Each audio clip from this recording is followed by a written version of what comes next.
কাশ্মীর অর্থাৎ ভারতের ভূস্বর্গ।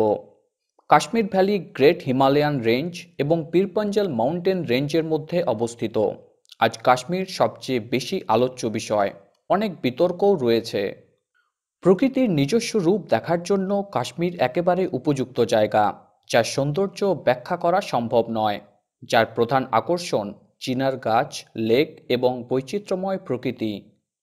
কাশ্মীরে আজ মুসলিম সম্প্রদায় বাস করছেন এবং আমরা কাশ্মীরি পণ্ডিতদের কথাও শুনেছি। আজ আমরা দেখব কাশ্মীরের ইতিহাস এবং বর্তমান সম্পর্কে। ইতিহাস কোনো কিছু শেখার জন্য নয়, ইতিহাস হলো আরও ভালোভাবে বাঁচার ও জীবনকে বোঝার জন্য। আপনারা দেখছেন সুপ্রিম মিস্ট্রি।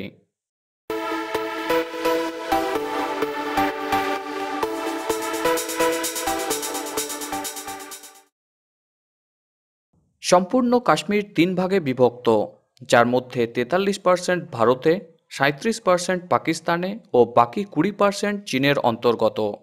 ভারতে অবস্থিত জম্মু ও কাশ্মীর জম্মু, কাশ্মীর, লাদাখ ও সিয়াচেন এই 4টি রিজিয়নে বিভক্ত। 1339 সালে একজন মুসলিম হিসেবে শাহ মীর প্রথম রাজা হন। তার আগে প্রায় 136 জন রাজা কাশ্মীরে রাজত্ব করেন। খ্রিস্টপূর্ব 3450 সাল থেকে এখন পর্যন্ত কাশ্মীরের সমস্ত ইতিহাস বর্ণিত রয়েছে। তখনকার রাজা ছিলেন গোনন্দা এক।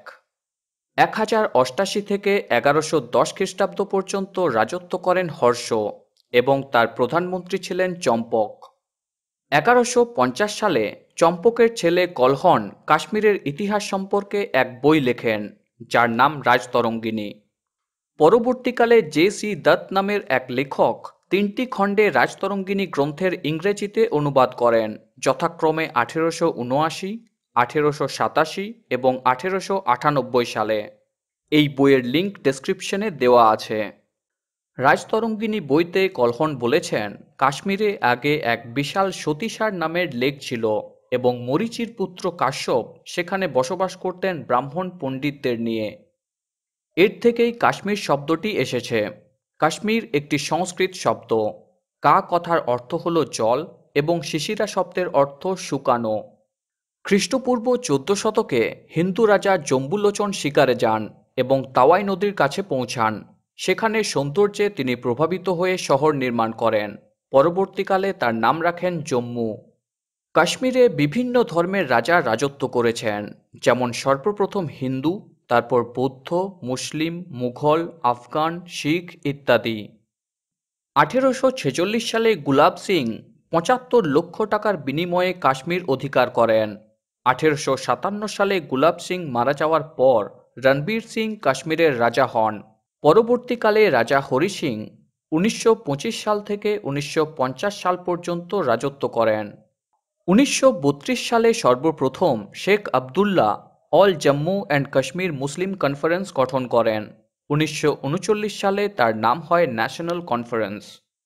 1947 সালে ভারত স্বাধীন হওয়ার পর ডোগরা বংশের শেষ রাজা হরি সিং কাশ্মীরকে ভারত বা পাকিস্তানের অধীনে রাখতে চাননি, কিন্তু পাকিস্তান যখন দখলের চেষ্টা করে রাজা হরি সিং ভারত সরকারের সাহায্য চান।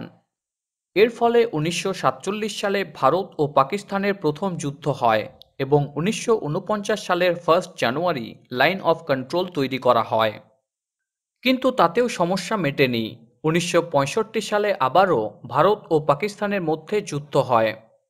1971 সালের ডিসেম্বর মাসের যুদ্ধে পূর্ব পাকিস্তান ভারত সরকারের সাহায্য চায় এবং স্বাধীন দেশ বাংলাদেশ গঠন হয়। 1999 সালে আবারও ভারত ও পাকিস্তানের মধ্যে কার্গিলের যুদ্ধ হয় এবং প্রতিবারই পাকিস্তান ভারতের কাছে হেরে যায়। 1970 সাল থেকেই কাশ্মীর একটি অসাধারণ পর্যটন কেন্দ্র, যেখানে সারা পৃথিবীর মানুষ আসেন। কিন্তু 1980 থেকে 1990 সাল পর্যন্ত ট্যুরিস্টদের আসা বন্ধ রাখা হয় টেররিস্ট অ্যাটাকের জন্য, কিন্তু তারপর অবস্থা স্বাভাবিক হয়। ভিডিওটি কেমন লাগলো অবশ্যই জানান এবং কাশ্মীরের ব্যাপারে কোনো নতুন তথ্য থাকলে অবশ্যই জানান। ভিডিওটি ভালো লাগলে লাইক করুন ও কমেন্ট করে আপনাদের মূল্যবান মতামত জানান এবং অবশ্যই শেয়ার করুন। আমাদের ভিডিও সবার প্রথমে দেখতে সুপ্রিম মিস্ট্রি চ্যানেলটিকে সাবস্ক্রাইব করে বেল আইকনটি প্রেস করুন।